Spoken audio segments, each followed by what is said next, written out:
Bienvenido a mi canal de Miel Hebraica.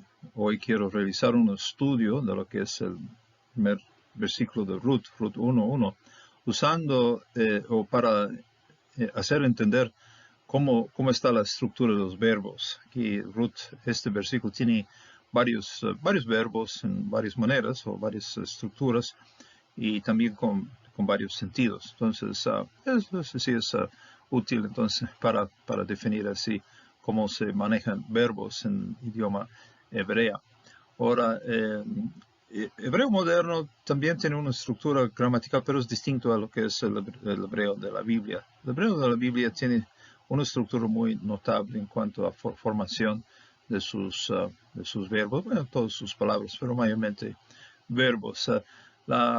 Tengo un curso de Yale donde todo el curso nada más sobre verbos, porque el concepto es, si entiendes bien los verbos, el resto sigue así fácilmente. Entonces, hay que meter una gran parte, un gran esfuerzo a entender verbos y ya luego alcanzamos el resto así con una manera mucho más sencilla y mucho más directa, mucho más fácil. Entonces, pero aquí vamos a aprender ya cómo funciona esta estructura. Y estoy usando un antiguo códex, ¿sí? De hace 1000 años atrás, un manuscrito sobre pergamino, son brochas, se ve muy bonito, muy nítido, la verdad, muy precioso, y alguien puso un gran esfuerzo a hacer esto con gran dedicación. Y aquí tengo una versión ya, digamos, electrónica que viene de un programa de Biblia. Entonces, aquí está y tiene también su fuente, que está más cercano a lo que tenemos también en el original, o bueno, lo que es la copia de hace 1000 años atrás en el Codex. Voy a leerlo y luego vamos a hacer ciertas anotaciones o estudios sobre el pasaje. En español, aconteció en los días que juzgaba los jueces, que hubo hambre en la tierra. Entonces un hombre de Belén de Judá fue a vivir como extranjero en los campos de Moab con su mujer y sus 2 hijos.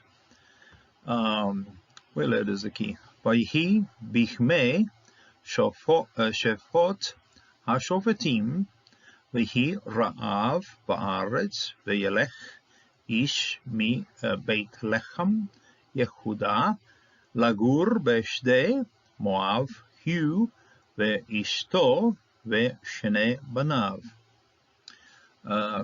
Sucedió, Yehi, si es ubicarse en el tiempo. Ahora voy a entrar ya a las estructuras. Ese es verbo. Aquí tenemos otro verbo, infinitivo, y también aquí participio, ya que eso ya casi se usa ya como si fuese nombre, pero su origen era verbo. Aquí también otro verbo, aquí también un verbo, yelech, y alagur también ciertos verbos. Entonces, tenemos 2 ejemplos de este verbo, tenemos 2 ejemplos de este verbo, tenemos un ejemplo de este y un ejemplo de esto. Entonces, ya no es tan grande el contenido así de verbos, pero es suficiente para tener cierta introducción a ellos.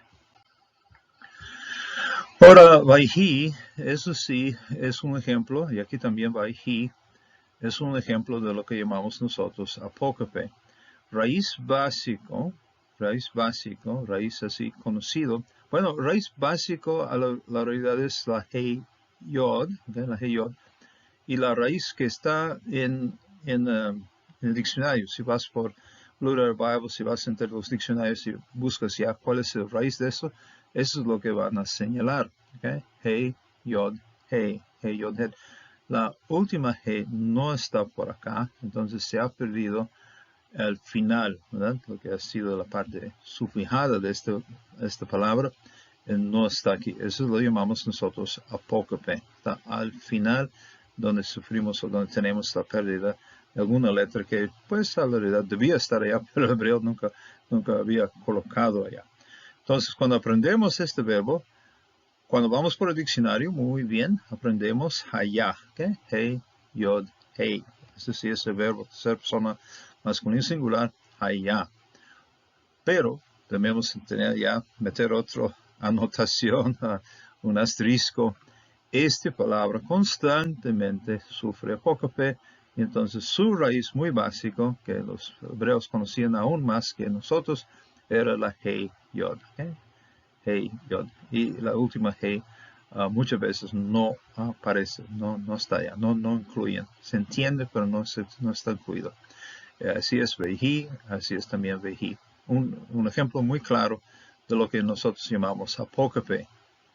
Ahora, aféresis, así es la manera latina de escribirlo, pero lo podemos también poner con F. Pero aféresis es la pérdida de una letra al principio de un raíz. ¿Okay? Si ese es el raíz que encontramos en el diccionario, Hei, Lamed, Kaf, y vamos por acá, va Yelech. Notamos que este Hei no está aquí. Sencillamente no aparece. Ha sufrido aféresis, pues al principio está raíces Lamed Kaf, y al principio de esta raíz pues no ha aparecido este Hei. Es lo que llamamos nosotros aféresis. Algunas letras como la Hei, la Yod, es decir, lo que son matas lecciones, lo que son fácilmente de convertir entre verbos y consonantes, esas letras, también hasta la Lamed, cosas así, esas letras son fáciles de perder, es decir, de no aparecer. Y entonces, y cuando está al principio, es aféresis. Ahora, en medio, es cuando hay la pérdida de una letra en medio de una raíz. Ahora, aquí tenemos la gur para habitar temporalmente. Ger, gur es habitar así por una temporada. Y la lama de enfrente aquí hace que esto sea un infinitivo, lama de propósito, preposición ya para tener propósito de este verbo, para el propósito de habitar, vivir temporalmente. Este reflexivo aquí con Zurich, pues eso sí es lo que vamos a encontrar en el diccionario, porque así aparece muchas veces.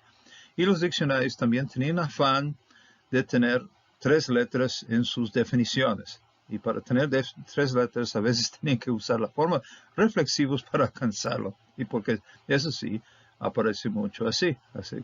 Gimel, Surek, Resh, entonces Gur, ¿okay? La Gur para habitar.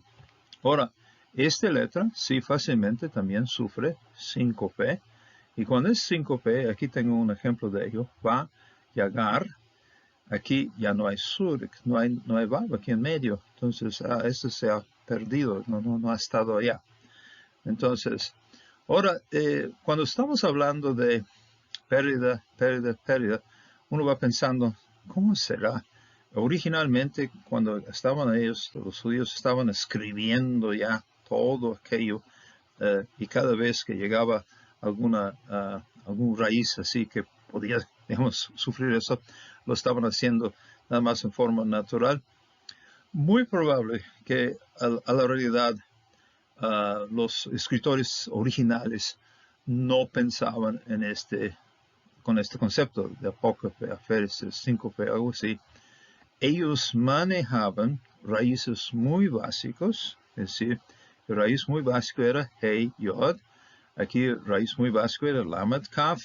Aquí raíz muy básico era Gimel, Resh. Es decir, estas eran las raíces que ellos acostumbraban manejar. Y ellos entonces agarraban esas letras y lo que hacían con ello era aglutinación. Es decir, colocaban, añadían o iban insertando letras que les iba definiendo mejor la palabra, digamos, la palabra que estaban manejando. Y este es un proceso, un trabajo de aglutinación, comenzando con raíces muy básicos y añadiendo sobre ello cosas que van haciendo mejor definición de lo que está sucediendo. Entonces así está Shofet. Eso sí es lo que tenemos aquí, Shofet HaShofetim, juzgar los jueces. Los jueces juzgaban. Shofet, cuando tenemos dos verbos uno frente al otro, tómala primero como infinitivo para hacer introducción a lo que está sucediendo con el segundo verbo, o el segundo ejemplo de este verbo. Shofet, Shofot, ha-shofetim, es decir, los jueces, los que estaban juzgando. Es decir, aquí tenemos un verbo, participio, que está funcionando como un nombre, como un sustantivo, Es decir, su forma, su raíz, su derivación es verbal, pero su función es ser nombre o ser sustantivo. Y eso es lo que tenemos aquí. Muchas veces así funciona también, digamos, los shofetes, juzgar, los que juzgaban, los jueces que juzgaban. Entonces aquí la G, artículo, aquí masculino plural, así como sufijo ya sobre el raíz básico, que está shin, pe, tau. Ahora, tristemente, en la formulación de libros gramaticales, pusieron, desde que empezaron a publicar esos libros, entró una idea, un concepto, y ellos de alguna manera querían dar nombre a cuáles eran las distintas formas. Y ellos entonces cuando vieron una forma como vemos aquí, yehi o yelech, esos estructuralmente son formas prefijados. Es decir, la indicación del pronombre o de quien hace la acción está al principio, prefijo. Ellos agarraron las formas prefijadas de verbos y los declararon imperfectos, ¿ok? Entonces, algo que está realizándose con el tiempo o algo que, y si no hay, digamos, conjunción, entonces esto iba a ser ya futuro, es decir, futuro y también acción así repetido, imperfecto. Esa es la definición que habían dado a esta clase de verbo. Cuando era algo que no tenía nada enfrente, quizás tenía algo atrás, esto lo llamaban perfectos, lo que yo llamo la forma sufijada. ¿Okay? Para mí, como dar el curso, entender también la estructura del verbo, yo nada más explico de una manera estructural y trato de evitar a todo costo indicación en la estructura cuál fuese el tiempo del verbo. El tiempo de este verbo no se derive de su estructura, se derive de su contexto, y aquí básicamente tenemos bigme, ¿okay? en los días de, ¿okay? En los días de. Es decir, el hebreo nos dice el tiempo ya con otras indicaciones fuera o ajeno o a veces lejos de lo que es el verbo. Nosotros sí estamos muy acostumbrados, es decir, tenemos que entonces desligar de nuestro pensamiento la idea de que el verbo nos expresa este tiempo.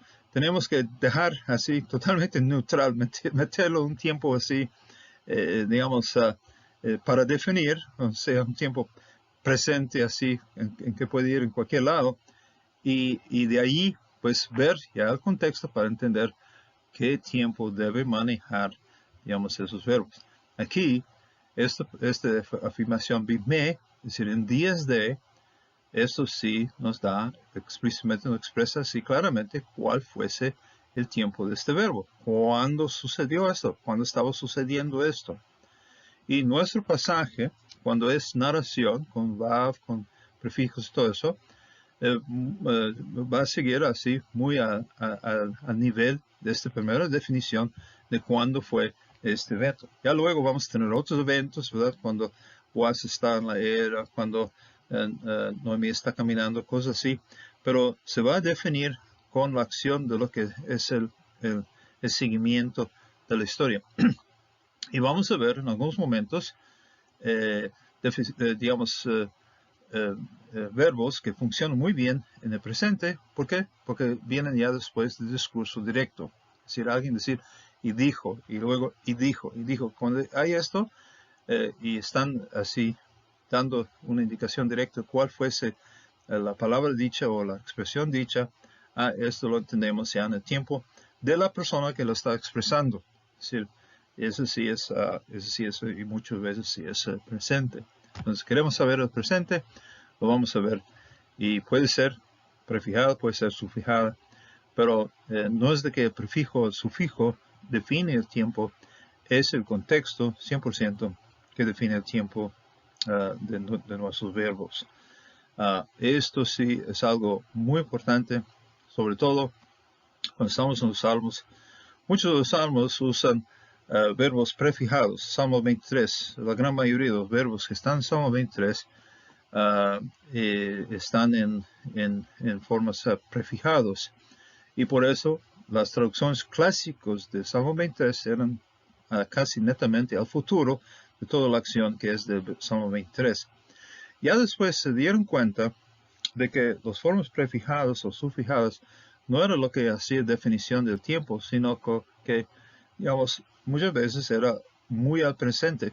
Lo muy triste de que definir que las formas prefijadas sean, digamos, el futuro, que las formas o imperfectos o acción constante, y las formas sufijadas fuese así de pasado, esto significó o esto causó un abandono así muy grande del tiempo presente.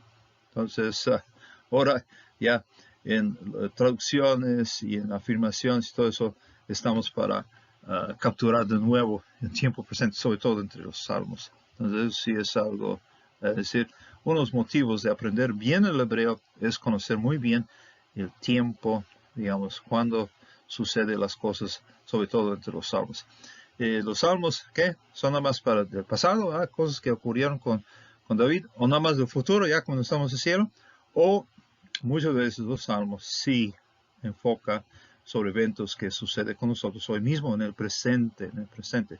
Es decir, estudiar bien la formación de los verbos y qué es lo que hacen y cómo se forman, nos permite ya recuperar el tiempo presente, sobre todo entre salmos donde pues tiene un gran valor, ¿verdad? Es decir, si Jehová es mi pastor, nada me, clásico era, faltará. Eso sí era una forma prefijada, entonces lo pusieron en el futuro, o nada, sí, futuro.